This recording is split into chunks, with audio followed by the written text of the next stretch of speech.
mhlawumbe okunye nganda kwethu ngoba nakho ithuba umuntu selitholile njengoba kungamaholidi nje kukhona into eyenzeke emgwaqeni le sihamba kuyona. Kukhona lolu laka abantu ababanalo emgwaqeni engingazi ukuthi kusongolwana ngoba phela emgwaqeni njengoba kungamaholidi nje siyazi ukuthi abantu abaningi babuyile basemakhaya, abanye bafike nezimoto zabo vele umgwaqo uzogcwala, futhi abanye basanda kuthenga imoto njengoba ku December nje khona sebethenga imoto abakwazi nokushayela. Yes banazo incwadi kodwa ukushayela abakakwazi kahle ngoba basanda kuthenga imoto. Ukubekezelelana nje okungazi kususa umsindo kuhle, ikakhulukazi lokho sikulindele kulezi insizwa naseyintokazini esezinesikhathi eside idrive.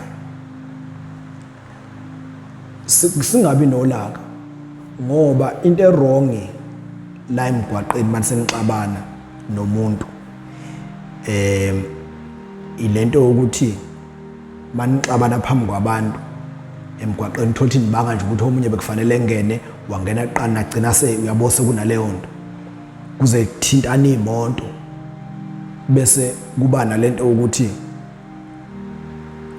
niba nale pressure ukuthi ngoba nixabane phambi kwabantu usufuna nawe mhlawumbe usekuthukile loya nawe ususaba abantu ukuthi manje bazothina abantu mangithuke ngenye insizwa, mhlawumbe ngithuke umuntu wesifazane bazothina abantu ngithuke umuntu wesifazane ngithule noma ngithuke ngenye insizwa ngithule nawe bese uyayithuka. Kanti oyedwa wenu uphushwa ukuthi uphethe isibhamu, oyedwa nje wenu uphushwa nje ukuthi uphethe isibhamu. Mhlawumbe nawe usiphethe vele lo ophushwa ukuthi uphethe isibhamu uzoshesha akhombise ukuthi usiphethe yena, kanti nawe usiphethe ngani sekuze kufa umuntu njalo ngento ebengekho. Ngiyakhumbula nje ngala ngakithi khona indawo ekuthiwa ngapha ngakunye uGoli khona ibridge elapha ngase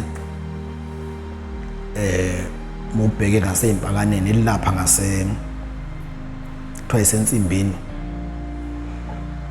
Kwake kwadubulana insizwa lapho ibanga nje ukuthi lela bridge lincane lu one way, so mawufika ngale niyawazi umthetho womgwaqo u one way ofike kuqala ngale uyena ozohamba wena ukume ngalo umdedele, but lezi insizwa zangena zombili zafike zahlangana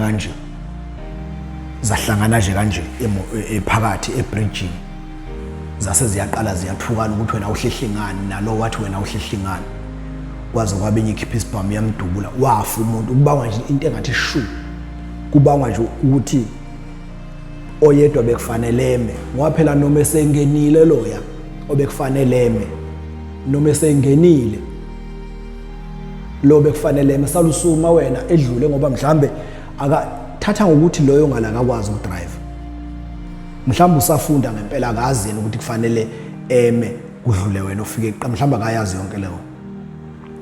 So siyayikhuza lento lapha emgwaqeni. Okokuqala nje ufuna uunderstand ukuthi njoba kungamaholidi kaDisemba ziningi imoto ezikhona, abantu babuyile emsebenzini bavalile, imoto zabo bahamba ngaze emakhaya, imoto zabo bahamba ngaze emadolobheni. So imthamo wezimoto uthe uba mningi kuzoba nokuphazamiseka. Kufanele nje uphume ekhaya kini ukwazi lokho ngoba ngale kwalokho ungaphuma ekhaya ubuya ungabisabuya. Siyabonga kakhulu.